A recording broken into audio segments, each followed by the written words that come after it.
பிரதேசத்தில் நடந்தா பாஜக, வேறு மாநிலங்கள் நடக்கும்போது ஜனாதிபதி மாளிகை நோக்கி பயணப்படுறோம், கவர்னர் மாளிகைக்கு போய் பெட்டிஷன் கொடுக்குறோம், தர்ணா போராட்டங்கள் நடத்துகிறோம். இன்று இங்கு அமைதி இருக்கிறது, ஒரு பெரிய அமைதி இருக்குது. ஜோதிமணி மட்டும் இன்னைக்கு பேசியிருக்காங்க காங்கிரஸ்லேருந்து, மிச்ச தலைவர்கள் தரப்புலேருந்து ஒரு அமைதி இருக்குது. அப்போது இங்கே வந்தால் நியாயம், வெளியே வந்தால் அநியாயமான்ற கேள்வி எழுப்புறாங்க. இது எந்த விதத்தில் அறம் சார்ந்த விஷயமா இருக்குது இந்த பிரச்சனைகள்? அதாவதுங்க, வள்ளுவர் சொன்ன வார்த்தை, பொய்மையும் வாய்மொழி உழைத்து குறை தீர்ந்த நன்மை பயக்கும் எனின். பொய் கூட உண்மைதான், அறமில்லாதும் அறம்தான். எப்போ நல்லது நடக்கணும்னா திமுகவுக்கோ அதிமுகவுக்கோ 108 இடம் கொடுக்கல. மக்களுடைய விருப்பம் வந்து அதிகமான இடங்களை கொடுத்தது திரு விஜய் அவர்களுக்கு. ரைட்டு. மக்களுடைய விருப்பத்தை நிறைவேற்றுவதற்கு காங்கிரஸ் கட்சியும் மற்ற கட்சிகளும் ஆதரித்தன. அப்போவே வந்து வசைபாடினார்கள். அதை பற்றி நாங்கள் கவலைப்படலை. ஏன்னா இதுக்கு முன்னே நீங்களே சொன்ன பிஜேபி பண்ணது தான். அது மாதிரி பல்வேறு மாநிலங்களில் பல கட்சிகள் பண்ணியிருக்கு. நம்முடைய சகோதரர் சொன்ன மாதிரி அதிமுகலேருந்து திமுக வந்திருக்காங்க. திமுக வந்து அவங்களுக்கு இதே மாதிரி தான் எம்எல்ஏவை வந்து ரிசைன் பண்ணி வந்திருக்காங்க, ரிசைன் பண்ணாமல் வந்திருக்காங்க, வந்து திமுகவில்ன்றாங்க. அப்போ என்னவோ அதே அறம் தான் இன்னைக்கு. வேறு அறம்ங்கிறதுக்கு நீங்கள் மாற்றலாம் கிடையாது. என்ன காரணத்துக்கு வந்தாங்க? இப்போ இந்த 3 பேரோ +1 4 பேர் வந்தாங்க இல்லையா, அவங்கெல்லாம் இந்த குச்சி ஐஸோ கோன் ஐஸ் சாப்பிட்ற குழந்தைங்க கிடையாது. அவங்க 2 லட்சம் மக்களால் தேர்ந்தெடுக்கப்பட்ட ஒரு சட்டமன்ற உறுப்பினர். அவங்க ஒரு முடிவு எடுக்கிறாங்க. அவங்க குழந்தைகள் கிடையாதுன்னு மீண்டும் சொல்கிறேன். மேண்டேட் அவங்களுக்கு அந்த 2 லட்சம் எதற்காக கொடுத்தாங்கன்ற கேள்வி இருக்குல்ல. அதுக்கு அந்த மேண்டேட் திருப்பி கொடுக்க போகிறவங்க அவங்க. நாளைக்கு இவங்க நிற்க போகிறாங்க. இவங்க செஞ்சது நியாயம். ஒரு ஆட்சியை இந்த தமிழக மக்கள் பெரும்பாலானோர் விரும்பின ஒரு ஆட்சியை காப்பாற்ற போனாங்க நம்ம எம்எல்ஏ அப்படின்னு நாளைக்கு அவங்களுக்கு வாக்கு அளிக்கிறார்களோ இல்லையோ அது அந்த மக்கள் எடுக்க வேண்டிய முடிவு. நல்லா புரிந்து கொள்ளுங்கள். அந்த மக்கள் தான் தீர்ப்பளிப்பார்கள். இன்னைக்கு நம்ம விஜய் அவர்களுக்கு தீர்ப்பளிக்கிறோம், மக்கள் தீர்ப்பளிச்சிருக்காங்க.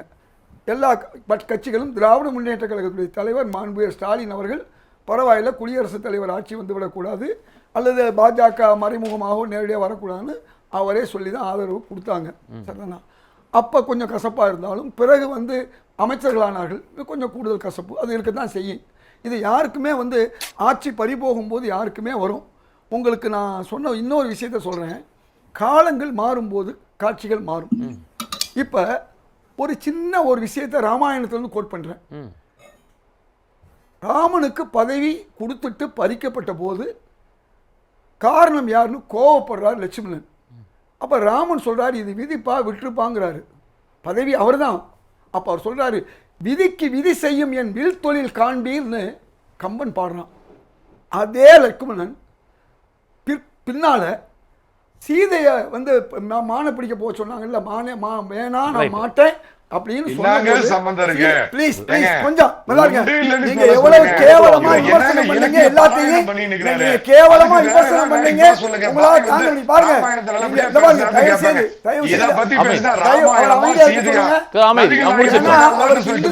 தெரியல காத்தல்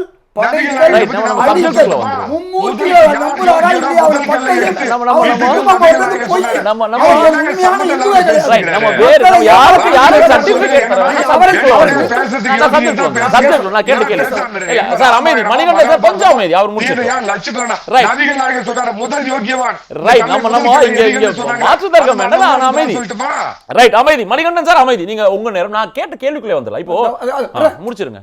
அதே வார்த்தை என்ன சொல்றாரு?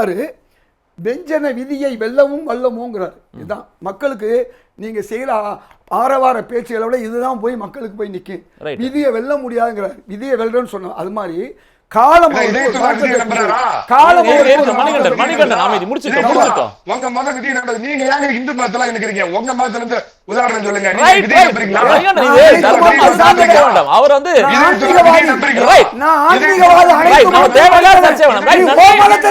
நன்றி மணிகண்டன்.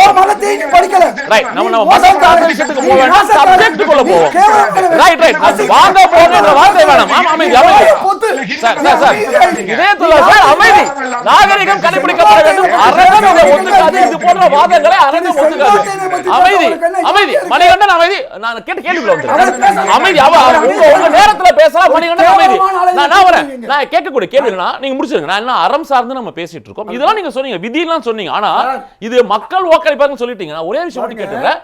மத்திய பிரதேசத்துல இதை சொல்லுவீங்களா? சகோதரர் சட்ட பிரச்சனை தான் முதல்ல எடுத்து சொல்லிட்டார். ரைட். இப்பதான் நான் செஞ்ச அறத்துக்குலாம் வந்துகிட்டு இருக்கேன். ரைட்.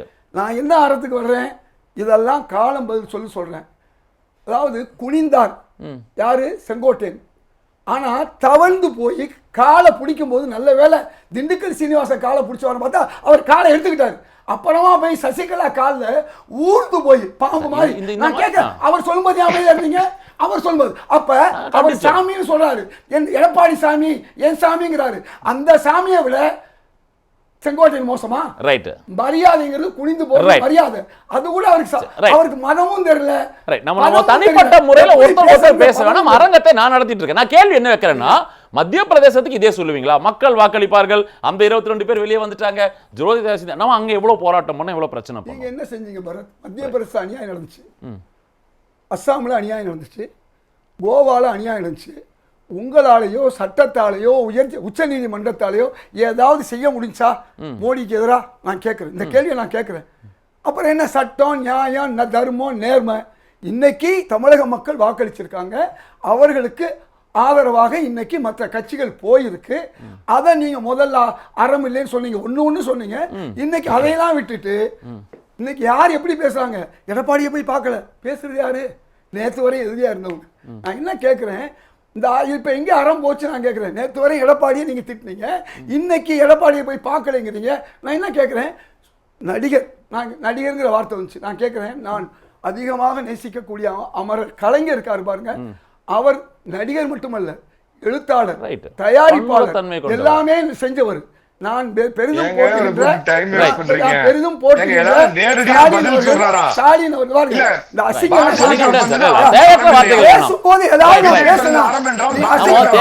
வாக்குவாதம் வேண்டாம். நல்லா இருக்கும்.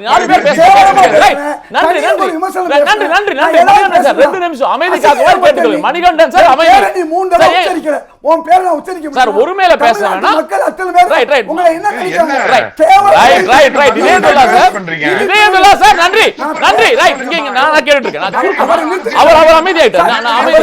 மணிகண்டன் சார் அமைதி. நீங்க முடிச்சிருங்க. புண்ணியவளன் வெயிட் பண்றாங்க. நீங்க சொல்லுங்க. என்னை பேச விடாம அவர் நான் சொல்லிட்டேன், நீங்க பேசல. நெறியாளர்கள் தான் குறுக்க பேசுவாங்க. அவரு குறுக்க பேசி இவ்வளவு நான் கேக்குறேன், என்னை பேச விடாம நான் நல்ல கருத்தை சொல்லும் போது தெளிவா சொல்றேன் சார்.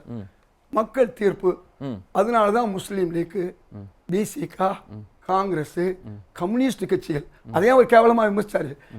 ஏன்னா இவங்க என்னமோ பணமே சம்மந்தப்படாத மாதிரி அதிமுக பணத்தை கொடுத்து ஓட்டு வாங்கின ஆரம்பத்துல இருந்து அவங்க தான். அது மட்டும் இல்ல, பணத்தை கொடுத்து எம்எல்ஏ விலைக்கு வாங்கினது அவங்க தான். நான் கேட்கிறேன், இந்த 47 பேரும் ஒழுங்கா இருந்திருப்பாங்க எடப்பாடி தப்பு செய்யாம இருந்தா. அவங்க கேட்டவொன்னா அவங்க கூப்பிட்டு பேசியிருக்கணும். இந்த தப்பு எங்க பண்ணாரு? திமுக துணையாவால் நம்ம ஆட்சியை பிடிக்கலாமா அப்படிங்கிற எண்ணத்துக்கு வந்ததுனால தான் அவங்க பிரிஞ்சாங்க. சரி, 25 பேர் பிரிஞ்சாங்க, அதுல இருந்து 3-4 பேர் ஏன் வந்தாங்க?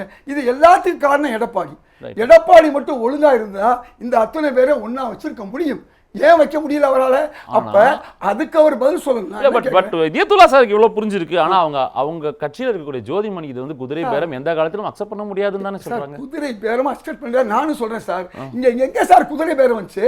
அவங்க தன்னுடைய பதவியை ராஜினாமா பண்ணி ஒரு தனி மனிதனா ஒரு இன்னொரு கட்சியில சேர்றாங்க. பதவியை ராஜினாமா பண்ணாம அவங்க போனாங்கன்னா அதுக்கு பேர் குதிரை பேரம். அல்லது அவங்க பணம் வாங்கினாங்க, காசு வாங்கினாங்கன்னா போய் சிபிஐ இருக்குது, எல்லாமே இருக்கு, போய் பார்க்கணுமே. யார் சார் பதில் சொல்ல வேண்டியது? அது குதிரை பேரமா அல்லது இந்த நேரமா என்பதை காலம் தான் கோரம். அவங்களுக்கு தேவையானது கோரம். அதுக்காக அவங்க எடுத்துக்கிட்டாங்க. இத போய் நீங்க ஏதோ தாவேக்கா தப்பு பண்ணிருச்சு, அது அழிவு சக்தி, அது தீய சக்தி. நான் என்ன கேட்கிறேன், யாருமே தூய சக்தி இல்ல சார். அந்தந்த காலத்துல அவங்க தூய சக்தி காலம் தீர்மானிக்குது என்ன செயல்ன்ற நான் புரிஞ்சுக்கிறேன். எல்லாம் காலம் தான் தீர்மானிக்கும். ரைட், நான் புரிஞ்சுக்கிறேன். நான் பொண்ணே வரேன். அவர் அமைதி காத்ததுக்கு மிகப்பெரிய நன்றி. நாளைக்கு ஆளுங்கட்சியா நன்றி. கட்சியில ஒரு அங்கமா இருக்கக்கூடிய பிரதிநிதியும் நீங்க இருக்கீங்க சார். அவர் சொல்லக்கூடிய விஷயம் திசை திருப்பதற்கான முயற்சி. இது வந்து தலைப்பு செய்திகளுக்கான செய்யக்கூடிய விஷயம். இந்த அரசு 15 நாட்கள் செய்ய தவறியது பல, அதை மறைப்பதற்கான முயற்சி. ஒரு கோடு பக்கத்துல வேற கோடு போடுறாங்க. இதுதான் இது குதிரை பேரம் இல்லாமல் வேறு என்ன அப்படின்றார். முன்னாள் முதல்வர் மாண்புயர் ஸ்டாலின் அவர்கள் மகளிர் உரிமை தொகையை கொடுத்தாரு. அதை இவர் தொடர்ந்து கொடுக்கிறார். நிறுத்துவார்னு சொன்னா நிறுத்தல. 100 யூனிட் முன்னாள் முதல்வர் ஸ்டாலின் கொடுத்தாரு. 100 200 ஆக்கியிருக்காரு. கலைஞர் அவர்கள் விவசாயிகளுக்கு தள்ளுபடி செஞ்சாரு. அதே மாதிரி இவர் தள்ளுபடி செஞ்சிருக்காரு. காங்கிரஸ் ஆட்சி விவசாய கடனை தள்ளுபடி செஞ்சிச்சு. அம்மா உணவகத்தை மீண்டும் உயிர்ப்பித்திருக்காருன்னு இன்னைக்கு மக்கள் பாராட்டுறாங்க. பேசாமல் எதற்கும் பதில் சொல்லலை. பத்திரிகையாளர் சந்திக்கலை மாண்புமிகு முதல்வர் விஜய். ஆனால் ஒவ்வொரு காரியத்தையும் செய்கிறாரு. அங்கே உள்ள அமைச்சர்கள் இருமொழி கொள்கை நாங்கள் தொடர்வோங்கிறாங்க. அதே மாதிரி திமுக ஆட்சியில் எந்தெந்த வகையில் வந்து பிஎம்சி திட்டம் எந்த திட்டமாக இருந்தாலும் அதையும் நாங்கள் எடுத்துக்குவோம்னு சொல்கிறாங்க. அது மாதிரி இன்னைக்கு புதுமாக திட்டங்களை கொண்டு வர்றாங்க. அது மட்டும் இல்லை, ஒரு ரிஜிஸ்டர் ஆஃபீஸாக இருந்தாலும் அவங்களுக்கு வரி கட்டுறவங்களுக்கு சேர போடுங்கிறாங்க. எதுக்கு சொல்ல வரேன்னா 10-15 நாளில் பேசாமல் பல காரியங்களை எப்படி முன்னாள் முதல்வர் ஸ்டாலின் செஞ்சாரோ அதை அப்படியே ரெட்டிப்பாக செஞ்சுக்கிட்டு வர்றாரு.